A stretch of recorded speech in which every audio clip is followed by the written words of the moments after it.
السلام علیکم ورحمۃ اللہ وبرکاتہ۔ آج بھی میں آپ کے سامنے چند حدیث لے کر حاضر ہوں، ان کا ترجمہ سماعت فرمائیے۔ پہلی حدیث میرے سامنے ہے، اس وقت فجر کے بعد نفل۔ حدیث نمبر ہے 974/3۔ اس میں حضرت ابو سعید خدری رضی اللہ عنہ کہتے ہیں کہ رسول اللہ صلی اللہ علیہ وسلم نے فرمایا کہ صبح کی نماز کے بعد کوئی نماز نہیں جب تک کہ سورج نہ نکل آئے، اور عصر کے بعد کوئی نماز نہیں جب تک کہ سورج غروب نہ ہو جائے۔ یہ بخاری مسلم کی حدیث ہے۔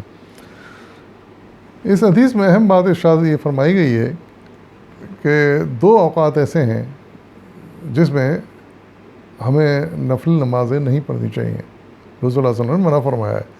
وہ دو اوقات ہیں، ایک تو فجر کے نماز کے بعد سے لے کر طلوع آفتاب تک، اس فجر کی نماز کے بعد طلوع آفتاب تک کوئی نفلیں ادا نہیں ہونی چاہیے، یا گھر میں بھی نہیں اور مسجد میں بھی نہیں۔ اور اسی طریقے سے عصر کی نماز کے بعد سے لے کر غروب آفتاب تک کوئی نفل ادا نہیں ہونی چاہیے، یہ بھی اس سے بھی منع کیا گیا ہے۔ تو یہ دو اوقات ایسے ہیں، یعنی فجر کے بعد طلوع آفتاب تک اور عصر کے بعد غروب آفتاب تک، جس میں نفل نمازیں نہ گھر پہ نہ مسجد میں ادا نہیں کرنی چاہیے، بلکہ فرض پڑھ کے ہمیں فارغ ہو جانا چاہیے۔ تو یہ دو ہدایت رسول اللہ صلی اللہ علیہ وسلم نے دی ہیں، ہمیں ان کا خیال رکھنا چاہیے۔ دوسری حدیث میرے سامنے ہے، جماعت سے نماز۔ یہ حدیث کا نمبر ہے 985/1۔ حضرت ابن عمر سے رضی اللہ عنہ روایت کرتے ہیں کہ رسول اللہ صلی اللہ علیہ وسلم نے فرمایا کہ جماعت کی نماز تنہا پڑھی ہوئی نماز سے 27 درجے زیادہ ثواب رکھتی ہے۔ یہ بخاری مسلم کی حدیث ہے۔ تو اس سے ہمیں جماعت سے نماز کی اہمیت کا اندازہ ہوتا ہے، اور اہمیت رسول اللہ صلی اللہ علیہ وسلم نے اس طرح ارشاد فرمائی کہ اس کا ثواب بتایا کہ اگر ہم مسجد میں باجماعت نماز پڑھیں تو ہمیں گھر میں پڑھی نماز سے 27 گنا زیادہ ثواب ملتا ہے۔ اب اندازہ لگائیے کہ کتنا بڑا ثواب ہے مسجد میں جا کے جماعت سے نماز پڑھنے کا۔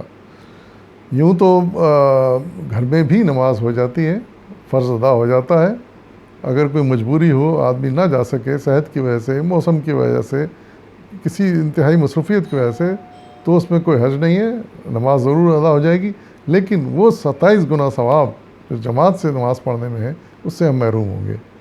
تو کوشش کرنی چاہیے کہ اگر ممکن ہو، جا سکیں تو ضرور مسجد جائیں اور باجماعت نماز پڑھیں۔ تیسری حدیث ہے، سخت سردی اور بارش میں جماعت۔ اس حدیث کا نمبر ہے 988/4۔ اس میں حضرت عمر رضی اللہ عنہ سے روایت ہے کہ انہوں نے نہایت سرد اور آندھی والی رات میں اذان دی، لیکن آخر میں اعلان کر دیا کہ اپنے گھروں میں نماز پڑھ لو، کیونکہ رسول اللہ صلی اللہ علیہ وسلم کو یہ کہتے سنا تھا۔ یہ بخاری مسلم کی حدیث ہے۔ یہ ایک رعایت ہے جو ہمیں موسم کی شدت کے موقع پر اختیار کرنی چاہیے، اور وہ یہ کہ اگر انتہائی سخت سردی ہو، برف باری ہو، انتہائی سخت سردی ہو، یا بارش لگاتار بارش ہو رہی ہو، تو ایسے موقع پر ہمیں رعایت دی گئی ہے کہ ہم گھروں میں نماز پڑھ سکتے ہیں، اور اس کا باقاعدہ اعلان کیا گیا رسول اللہ صلی اللہ علیہ وسلم کی طرف سے۔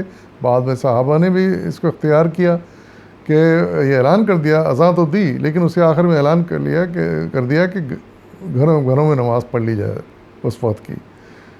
تو اس رعایت سے ہمیں فائدہ اٹھانا چاہیے کہ انتہائی سخت شدید موسم میں ہمیں کہ ہم تکلیف اٹھا کے جائیں، یہ ہرگز مناسب نہیں ہے۔ جب رعایت دی گئی ہے، ہم پڑھ سکتے ہیں گھر میں ایسے موسم میں، ایسے سخت موسم میں، تو ہمیں چاہیے کہ اس رعایت سے فائدہ اٹھائیں اور گھر میں ہی نماز پڑھ لیں۔ تیسری حدیث ہے 991/7۔ اس میں فرض نماز کے وقت کوئی دوسری نماز نہیں ہوتی۔ اس کا عنوان ہے، حضرت ابو ہریرہ رضی اللہ عنہ سے روایت ہے کہ رسول اللہ صلی اللہ علیہ وسلم نے فرمایا کہ جب فرض کی نماز کی تکبیر کہہ دی جائے تو کوئی اور نماز نہ پڑھی جائے۔ یہ مسلم شریف کی حدیث ہے۔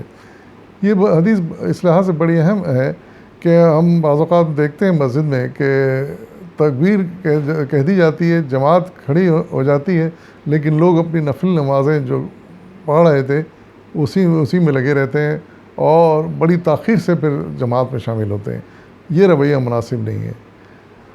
پہلی بات تو یہ کہ اگر ہم دیکھ لیں کہ جماعت کھڑی ہونے والی ہے، چند منٹ اس میں رہ گئے ہیں اتنے کہ ہم 2 رکعت نفل بھی ادا نہیں کر سکتے، تو ہمیں چاہیے کہ ہمیں چھوڑ دیں، وہ نفل نہ پڑھیں بلکہ انتظار کریں اور تھوڑا سا انتظار کے بعد اس میں شامل ہو جائیں، جماعت میں شامل ہو جائیں۔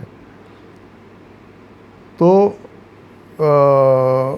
اور اگر پڑھ رہے ہو، نیت باندھ لی ہو تو بات الگ ہے، اس کو توڑنا بھی نہیں چاہیے، پھر وہ جتنی نفل کی نیت ہے وہ پوری کر کے پھر جماعت میں شامل ہو جائیں۔ لیکن بہتر طریقہ یہی ہے کہ اگر جماعت میں زیادہ دیر باقی نہیں ہے تو ہم نفل نماز نہ پڑھیں، وہ فرض نماز کی ادائیگی کے بعد ہم پڑھ سکتے ہیں۔ اس چیز کا خیال رکھنا چاہیے، کیونکہ فرض نماز کی اور جماعت کی بڑی اہمیت ہے۔ نفل ہم بعد میں بھی پڑھ سکتے ہیں، لیکن وہ فرض اور جماعت پھر بعد میں نہیں مل سکتی، وہ اگر چھوٹ جائے تو۔ عیدین کی نماز، یہ حدیث نمبر ہے 1343/2۔ حضرت جابر بن سمرہ رضی اللہ عنہ سے روایت ہے کہ میں نے رسول اللہ صلی اللہ علیہ وسلم کے ساتھ دونوں عیدوں کی نماز کئی بار پڑھی ہے، اور ان نمازوں میں نہ اذان کہی جاتی ہے نہ تکبیر۔ یہ مسلم شریف کی روایت ہے۔ یہ اس میں عیدوں کے متعلق ایک اصول بیان کیا گیا ہے، اور جو صلی اللہ علیہ وسلم کے زمانے سے اختیار کیا جا رہا ہے وہ یہ ہے کہ عیدین کی نماز کے لیے نہ اذان کہی جائے گی نہ تکبیر پڑھی جائے گی۔ ایک وقت مقرر کیا جائے گا، اس مقررہ وقت پہ امام کھڑے ہو جائیں گے اور پھر اللہ اکبر کہہ کے، جو جیسا کہ طریقہ ہے کہ 12 رکعتیں ہوتی ہیں، 7 پہلی مرتبہ تکبیر کہی جاتی ہے اور 5 دوسری رکعت میں، تو امام کھڑے ہو کے یعنی پیچھے مقتدی تکبیر نہیں گائے گا، امام خود ہی یہ شروع کر دیں گے یہ تکبیر کہتے ہوئے، اور نماز شروع ہو جائے گی۔ تو اس بات کا خیال رکھا جاتا ہے مسجدوں میں، اور یہی طریقہ شروع سے رائج ہے کہ اس میں اذان اور تکبیر دونوں نہیں ہوتی۔ پھر عیدین کی نماز ہی کے بارے میں ایک اور حدیث ہے کہ حدیث نمبر 1344/3، اس میں حضرت ابن عمر سے روایت ہے رضی اللہ عنہ سے کہ حضور صلی اللہ علیہ وسلم ابوبکر اور عمر عیدین کی نماز خطبے سے پہلے پڑھتے تھے۔ یہ بخاری مسلم کی حدیث ہے۔ یہ بھی ہمیں ایک اصول اور طریقہ بتایا جا رہا ہے جو ہمیشہ اڈاپٹ کرنا چاہیے، مسلمان ہمیشہ اڈاپٹ کرتے رہیں، اور وہ یہ کہ خطبہ جو ہے وہ بعد میں دیا جاتا ہے۔ ہم جانتے ہیں کہ جمعے کی نماز کا خطبہ امام پہلے دیتے ہیں، نماز بعد میں پڑھائی جاتی ہے، لیکن عیدین کی نماز میں نماز پہلے پڑھائی جاتی ہے اور بعد میں خطبہ دیا جاتا ہے۔ یہ طریقہ حضور صلی اللہ علیہ وسلم کے زمانے سے چلا آ رہا ہے، آپ نے خود بھی یہی طریقہ اختیار کیا، اور بعد میں بھی مسلمان اسی طریقے پر چلتے رہے، اور آج تک اسی طریقے پر چل رہے ہیں۔ اس لیے ہمیں بھی وہی طریقہ اپنانا چاہیے۔ وآخر دعوانا الحمد للہ رب العالمین۔